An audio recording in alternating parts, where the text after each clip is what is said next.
Good morning and good afternoon, LinkedIn friends, Value First Nation. Welcome to another episode of Value First Leadership with Tony Dowling. How we doing today, Tony? Good morning, good afternoon, depending on where you are. I'm doing very well. Thank you very much for asking. Very excited about today's session, given our little offline preamble. I can't Oh wait to get man, going. it's so exciting. 'Cause it's so important, folks. Like, we talk about or outside, especially in B2B, we talk about moats and like how people like competitive advantage where it's coming from right now. And it's super clear that agility and speed are the most important initiatives for any business. And you cannot get there without what we're going to talk about today, which principle number 6 from Value First Leadership Manifesto is we will enable learning over controlling execution. We believe adaptation requires freedom to experiment and learn. We commit to creating environments where continuous learning drives improvement rather than focusing primarily on error prevention and control. This means we will treat failures as valuable information rather than causes for punishment. We'll create rapid feedback loops that enable quick adaptation rather than annual review cycles. We'll value experimentation and learning over perfect execution instead of penalizing mistakes. We'll measure growth in capabilities over time rather than just immediate results. And we'll share lessons learned openly across the organization rather than hiding failures or hoarding insights. Uh, this one hits so close as I work with my former place of employment where I was at for 12 years. And I grew up, without any management training, like without any of this stuff. I learned how to do the job, and then I learned how to do the next job, and I learned how to do the next job, and the accumulation of jobs means I got to be like a manager at some point, right? And since it was a small business, so every job designed for one person to do it. So you design the processes for one person to be very efficient. Of course, spreadsheets are involved. And as we start to implement ISO 9001 quality management system, I think it makes sense. Like, okay, we're seeing these problems. How can we prevent them? How can we, honestly, it's not how we can prevent them, it's how we can prevent them getting to the customer, right? So I remember being so proud of this, what I called, and it's still called to this day, an accountability checklist. That every step of the process where it changed hands, there was a check. And if you were to sit there, like it might take you 5 minutes, like just to fill out check boxes on this whole. I was so proud that I could get everything on the sheet and have it be kind of legible, like 8-point font. And like this is 10 stages, like everything getting checked. And guess what? It did not solve the primary problems for why we are for why we needed that, right? And now I finally have the pleasure of kind of undoing some of the mess that I made and getting to build, systems that also like adapt and allow the space for change and learning. Because it's very clear that if you create these rigid systems, and I have a caveat for that, but the more rigid the system is, the less likely learning is enabled. Now, to clarify before all the hate mail comes in, I'm not saying uh, freedom to learn instead of control. I'm saying over control. So we default to these learning capabilities instead of always defaulting to, uh, control, right?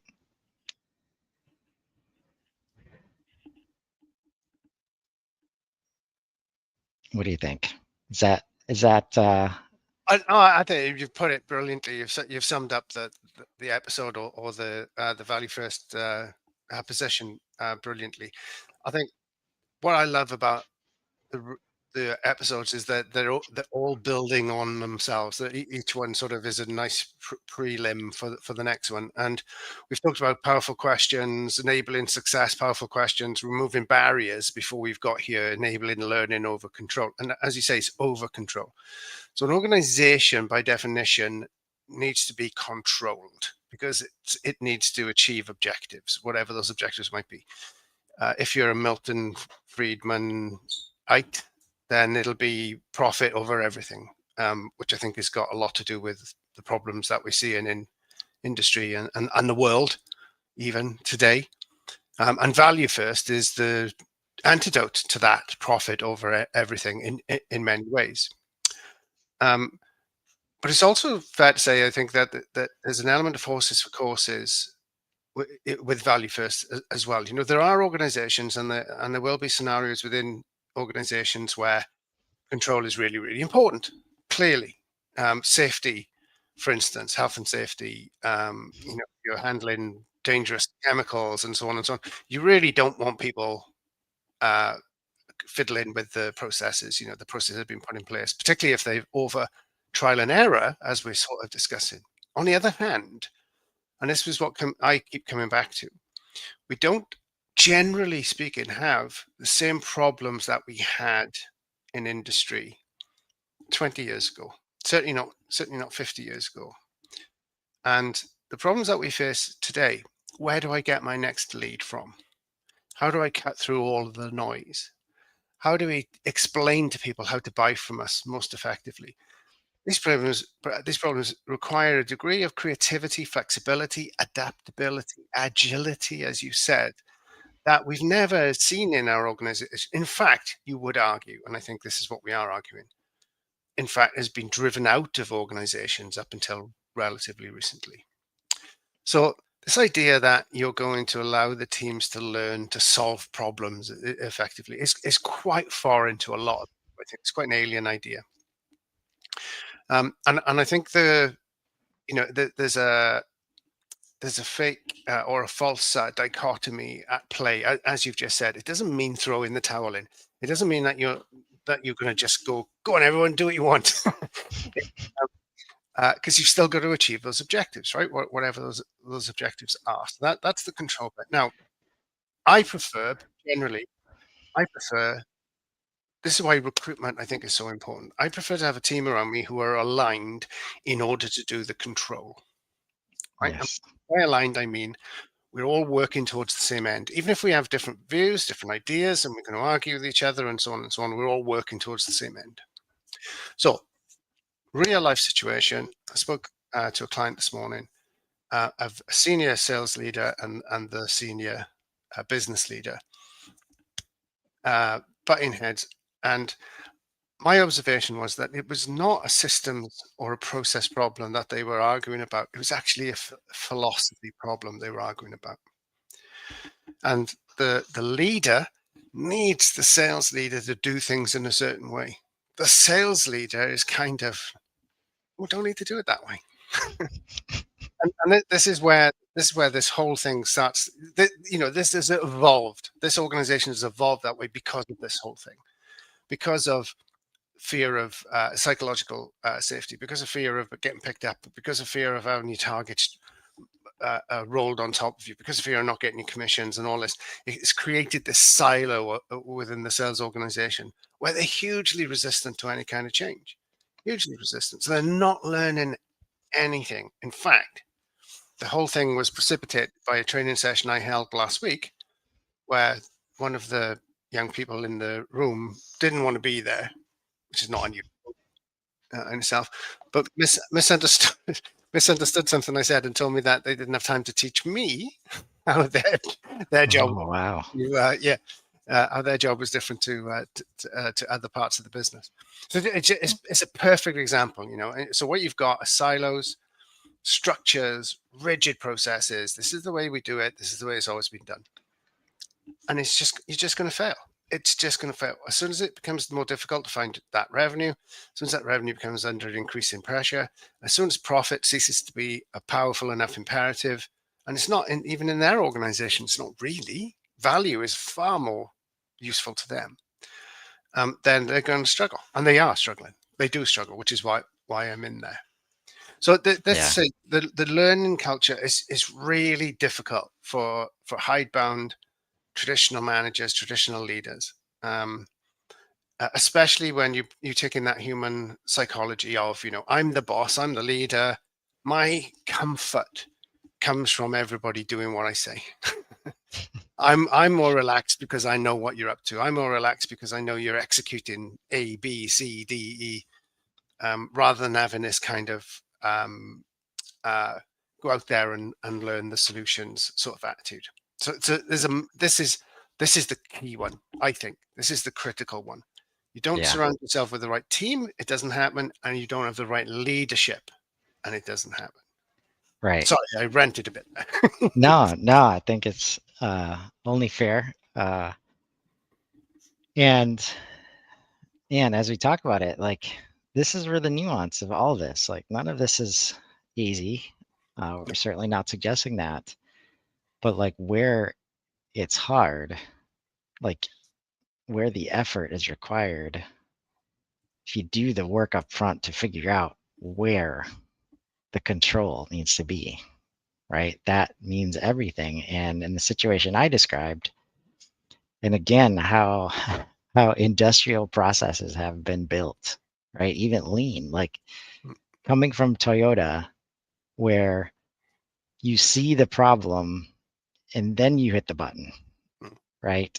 And again, in the best lean programs, it's like you stop everything and then solve so that it doesn't happen again instead of just solving the fix over and over and over. Um, and it brings to mind how I like to explain HubSpot to people, sometimes in jest, but usually from a serious place of like, the magic of HubSpot is that you can explore without getting into trouble, Mm, right? And inside of the ecosystem, we definitely take it for granted. And this relates to why I think HubSpot has not had a fully functional sandbox, like prior to it's on the way right now, still not fully functional. mm, mm, uh, like you can add properties, you can add things to drop downs, you can remove things from drop downs without breaking the entire system, mm, right? Which in IT land does not, it's not a thing. They're not used to that. We got to have 6 months of activity to make sure everything's working right and nothing's going to break. And then we can release it. So when you hear me talk about, oh, don't let IT be in charge of HubSpot. Like they're there to make sure it works, yeah, like it's from a got break fix exact perspective, but totally not different. for the users. 100%, and it's such a good example of what we're talking about, right? So I'm, as you know, one of my passions is adoption, and we've coined this term management-led adoption because, in my view, the reasons HubSpot doesn't get adopted, and by adopted, I don't just mean getting teams to use it, because there seems to be a level at which most managers feel comfortable, right? I've got my teams logging their emails. I've got my teams booking their appointments. I can see the calls that they make in. I'm happy, right? It sort of misses the bigger point of what transformation HubSpot can bring in, and this is because managers, in my view anyway, abdicate responsibility for HubSpot either down to IT, which, as you say, it's not 365, it's not Gmail, it's a totally different thing, or the poor old admin. And this is where I take issue. It's not real. I don't take real issue, but with people like George, when we talk about as admins, we've got to learn to communicate upwards and downwards. That's not fair. You know, this is a leadership problem. This is a leadership failing, right? And the simple trick is to get the leadership to run the business through HubSpot. When they have to structure the whole thing so that it works in HubSpot, when they have to change the way they report, because their nonsense reporting that they've always relied on doesn't make any sense, and we can't make it work in HubSpot. When they have to change the way they do sales pipelines, because 57 stages of open the envelope, write a letter, is just utter nonsense. That's where the work gets done, right? That's where this transformation work gets done. And in fact, doesn't it make an awful lot of sense, right? To have your admins, particularly, but your salespeople, your marketing people, your customer services people, spending time looking at what you don't know HubSpot can do. This is why it's such a brilliant example, right? Because how many times have we gone in and they use email, they use this, they use this, they use this, and you've got this whole. I mean, I don't know about you, Chris, but every portal I go to, they still haven't got the CRM views switched on. They've not opted into the sales workspace or the sales performance workspace. There's so much power in HubSpot today that most of the clients I deal with anyway, they're not even aware of it. Why? Because we do this and we do this and we do this and we do this and we do this and we do this and we do this. Their pipelines are all over the place. They're reporting it's shonky. The data is a disaster. Yeah. And almost all it needs is for somebody to get the level of knowledge that we have about it. Okay, it's taken us a few years. But, imagine having a day a week, a day a month, where all you get your admin to do is go on the HubSpot Academy, or come and talk to Sprocketeers, or listen to what you and Nick and George are talking about of a morning, or wherever, and Casey. It's so easy to learn about this stuff. Yeah. But in order for it to happen, it has to be enabled. You can't say, I do loads of training, loads of sales training. And a number of people are like, we haven't got time for training. It blows Yeah. my mind.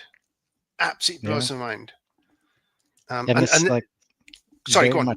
very much relates to like principle 2 that we talked about a while ago, which is Yes. like distributing authority to where the knowledge naturally exists, right? And like, what are they going to do with that authority? They're going to experiment. They're going to, like, if you give them, they're going to innovate how to solve problems internally and externally to the point where they already do when it's the thing that they must do to get their job done, right? We're just not used to seeing this inside of systems.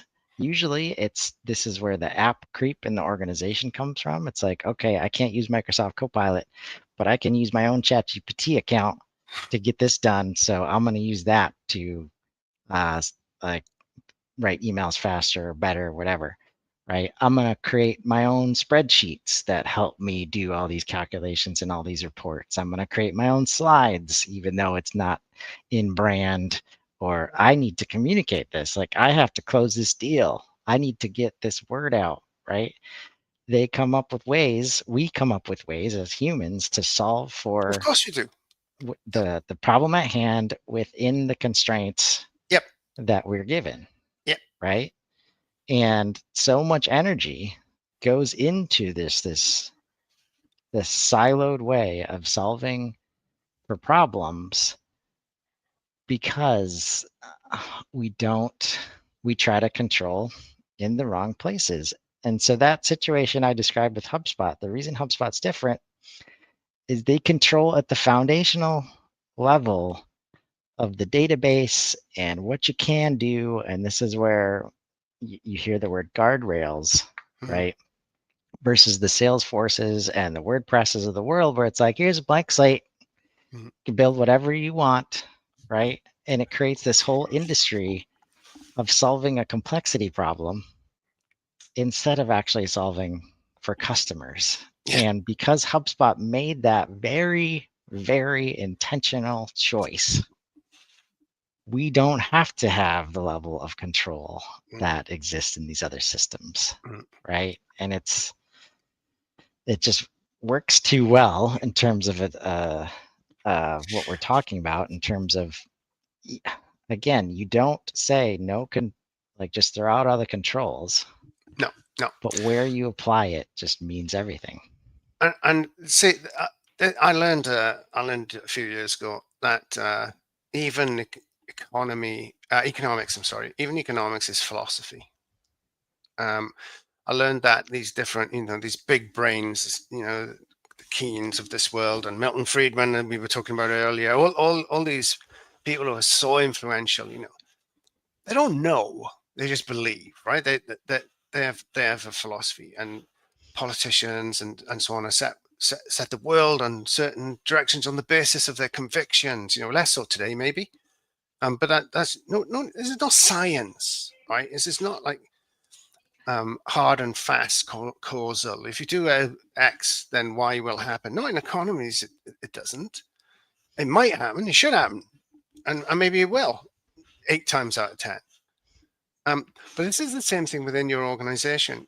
You have to bring this philosophy to the organization. There isn't a right or a wrong way to do it. So I talk to a lot of Salesforce people, and Pardot. I've been looking at Pardot for my sins Yeah, I'm sorry. over the last couple of weeks, just to learn more about it. And philosophically, those guys need this control, this level of control, the ability to get into the data and so on and so on, which is fine. Fill your boots, right? But I can tell you, if you're running an organization, you don't need that. You need guardrails. You need something that's going to help you deliver value. You need to, in my philosophy, you need to be value first. You need to be customer centric. You need to be doing things. I don't want to be picking things apart and putting them back together and having a degree of automation. It's kind of like Apple versus Microsoft as well. It's a similar sort of engagement. So it doesn't mean that these people are wrong at all, but it also doesn't mean that HubSpot is wrong. HubSpot's philosophy is sound, specifically for a particular type of business, for a particular type of approach, for a particular type of world and worldview. And this is why I love what you say. This is breaking free of industry. We've had this thinking for 80 years, 100 years, maybe even more. And the whole thing was about control. Even schools were about control. Let's get the kids in where we can see them. Let's learn them the things that we need them so they can go to the factory and down the mine and into the machine shop and do the things that they can do. The world's changed. It's not like that anymore. It's not like that anymore. Yeah. Anyway, I digress once more. Well, this framework, value first in general, is born from the things that we have not solved yet, which is like marketing and sales misalignment. Like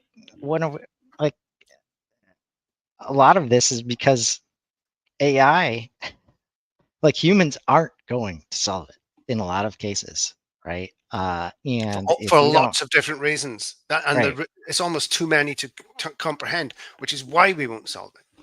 Yeah, and but if you let AI in the right way, it can help you solve for these things because there's a ton of complexity that needs to be, torn down to the siloing of the organizations, in my opinion. And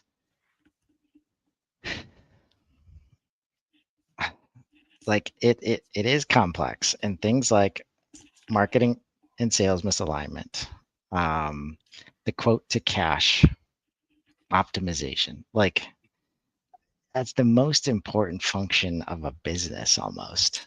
And we're still dealing with these systems that do not talk to each other and do not make it easy for people to do things within a controlled system. And this is when you think about it, and I've been talking to the Commerce Hub team a lot about this, as you try to deliver better through HubSpot, you have to unravel industry known practices that came from accounting systems like QuickBooks, right? Now, what's fun is that these are very quick conversations when you get in front of the right person, because, of course, if you get to send invoices to all the people that are asking for them easier, you get paid faster.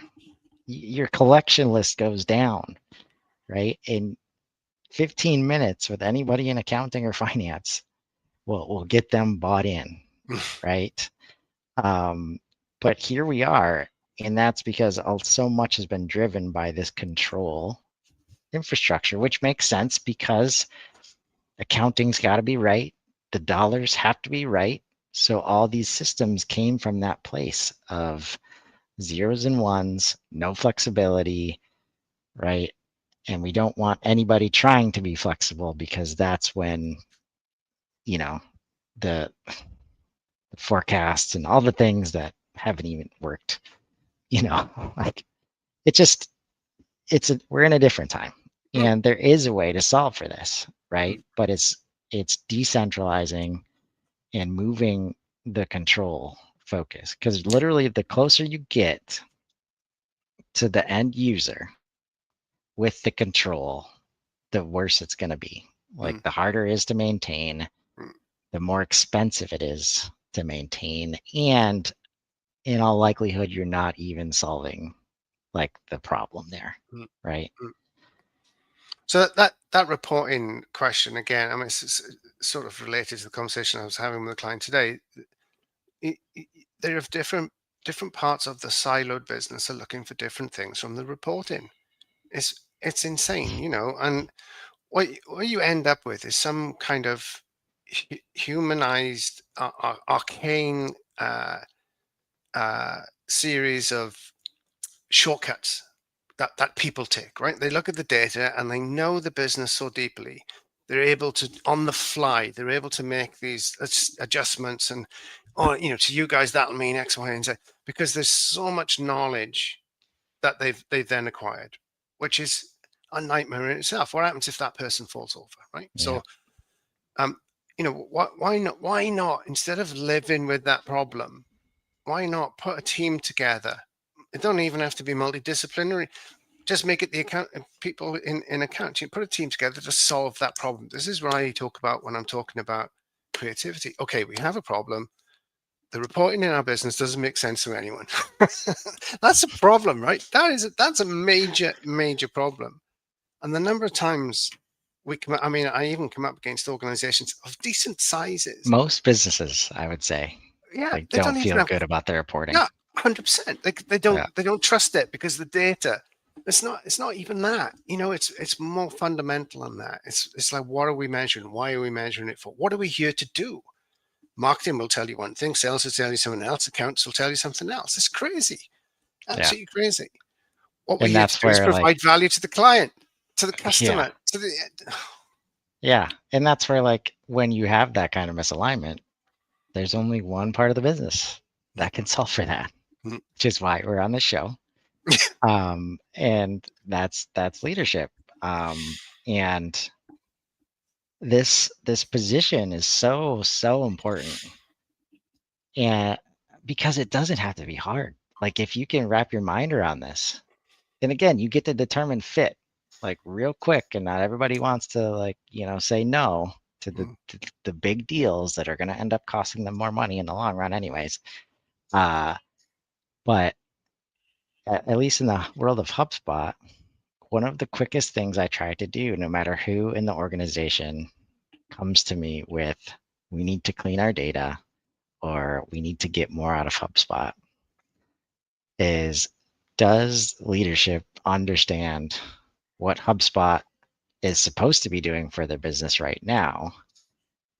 And can we get them on board with their participation? yep. Because they will get there if they understand that it is the platform that they are building their business on. As long as it's the quick wins platform or the emailing platform or the lead generation or lead nurturing or all these things that traditionally HubSpot has and still is being sold for, Mm, it would be, they think they're doing a bad job mm, if they're spending any time at all participating in HubSpot, because it's not the business platform that they see ERPs and accounting systems. And, you know, so until you can like get that mindset shift, meanwhile, when you get it, guess who has all the context of the business? The leaders, mm, where it's going to go, where it's been, what's important, what's not important, who's involved, who's not involved. When you get them involved building out, oh my God, everything is just so much smoother, so mm, much faster, because you don't have to do the work of like working through people who don't have the permission to learn, who don't have the permission to make decisions, Yeah. right? And I think you're absolutely right about the admins, right? Which is why I love coaching so much, because not only is it like giving the admins a little bit of backbone, because let's be honest, accidental admins can now happen anywhere, not just in marketing, can be sales, can be service, like anybody who's a champion of HubSpot, Mhm. while nobody's in charge of HubSpot, right, can be in this position where if like I just like being the guy, it's like 5 minute conversation. Yes, the way Mhm. that you're thinking about it, the very common sense thing that you're saying right now is okay. Yep. Like that's the way you should be thinking about it. Yes, it's possible. Here's how we can talk to other people in the organization about making this very common sense decision, Yep. right? Yep. And that's where it's like if we can't get to a place where we're making common sense decisions, then we're not serious about growth, in my opinion. We're not No. serious about scale and agility and all the other things that we talk about. So once you can get people wrapped around, and this alignment of these top level, hard to measure through business metrics goals, but very easy to measure on an outcome perspective. Like, do we have a unified customer view? Mm. Do we have a unified revenue view?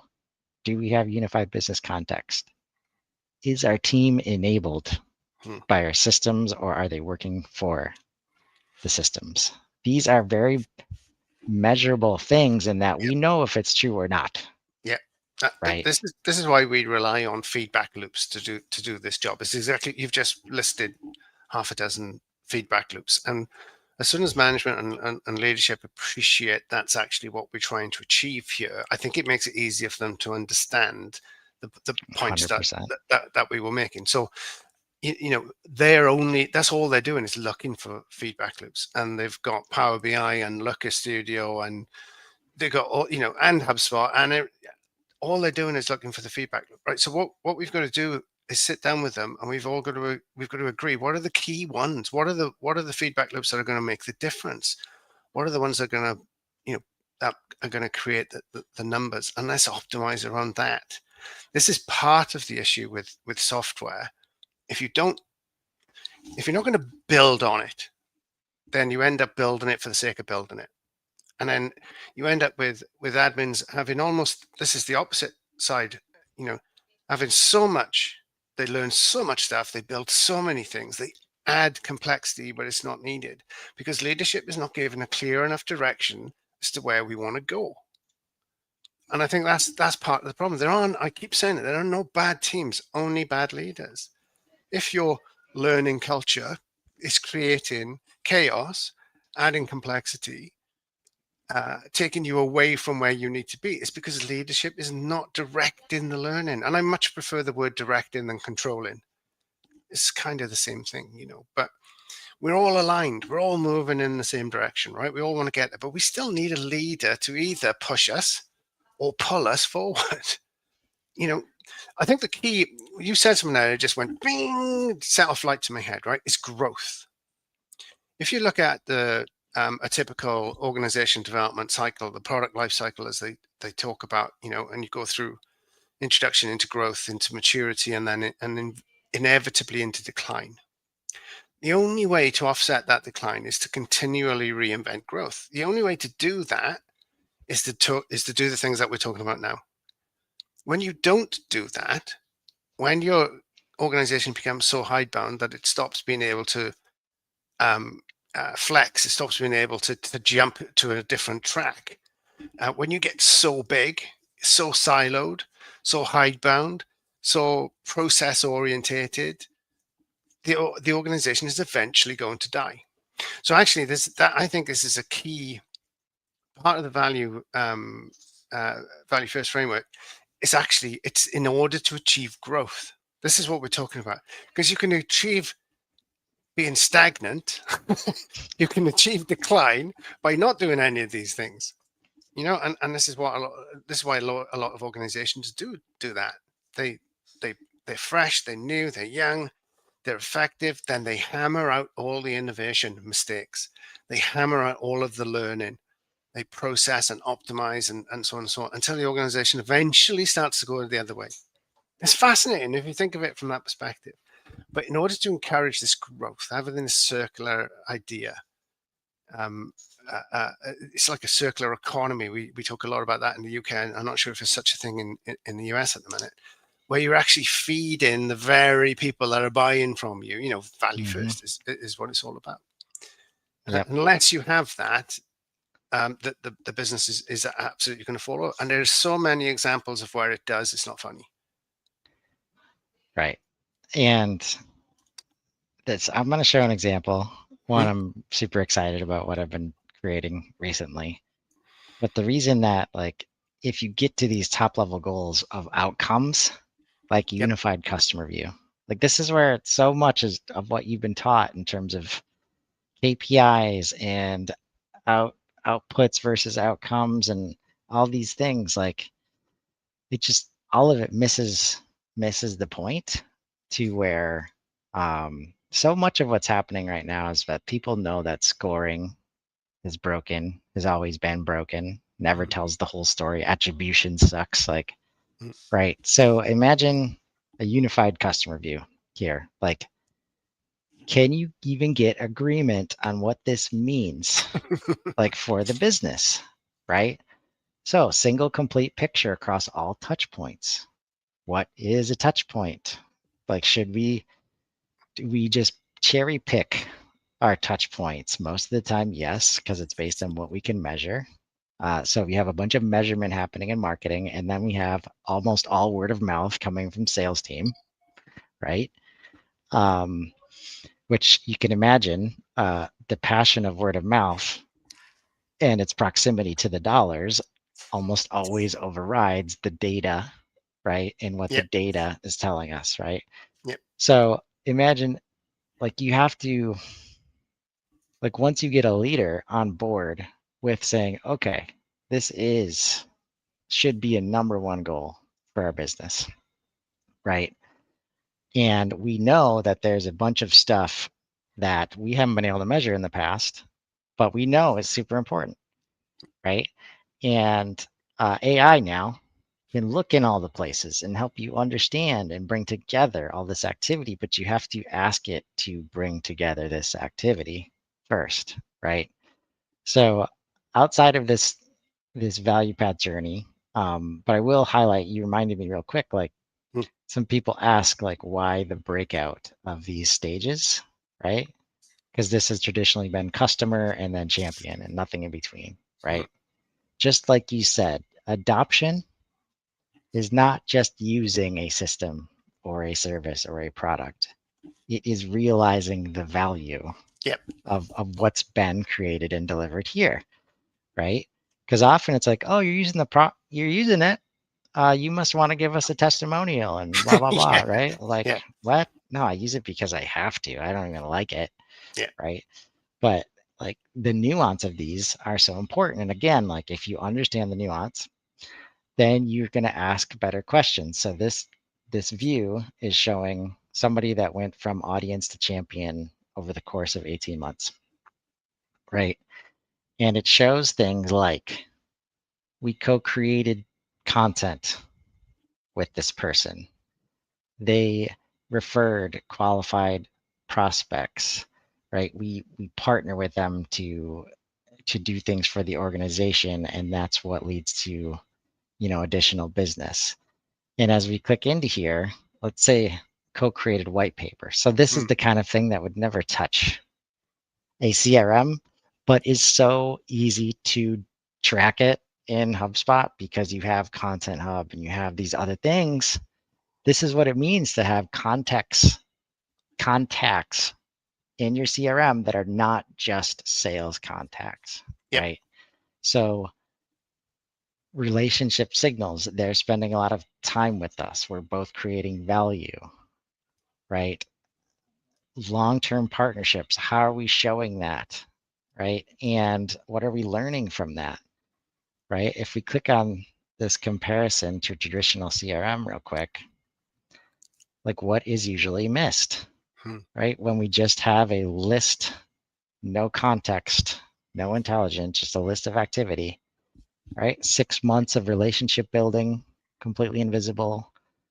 The content journey, like most people understand or can understand that doing a podcast with somebody or co-creating content is a great way to build a relationship, right? And build trust. And it's so hard to mix that in with the way that we do things in our CRMs, right? Intelligence from conversations scattered across disconnected activity Yeah. records. So the only person who knows what's going on at the minute, the only person who has the context is probably the salesperson.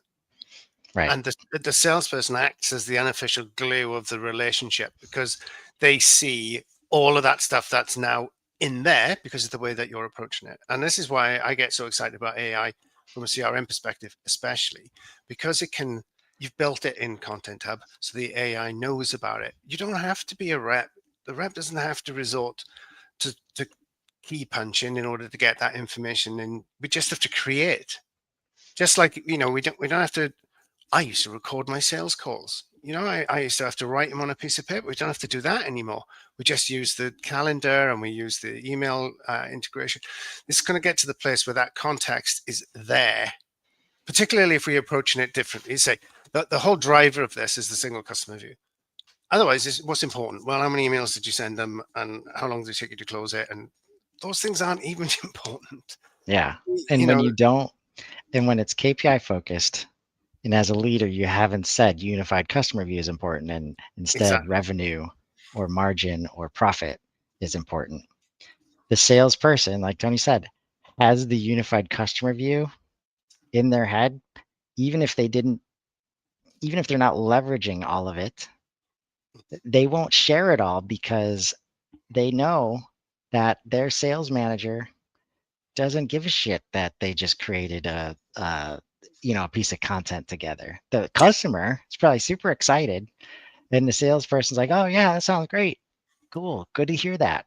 Glad you're enjoying yourself. Like glad you're satisfied. But guess what? I'm not going to put that information in the CRM because it doesn't matter to my organization, right? Even though I know that I'm always going to have that context to go and lean on it wherever I need to make sure the relationship is strong and make sure the trust is Yeah. there, make sure everything's fine, right? Enable more of that And through other channels.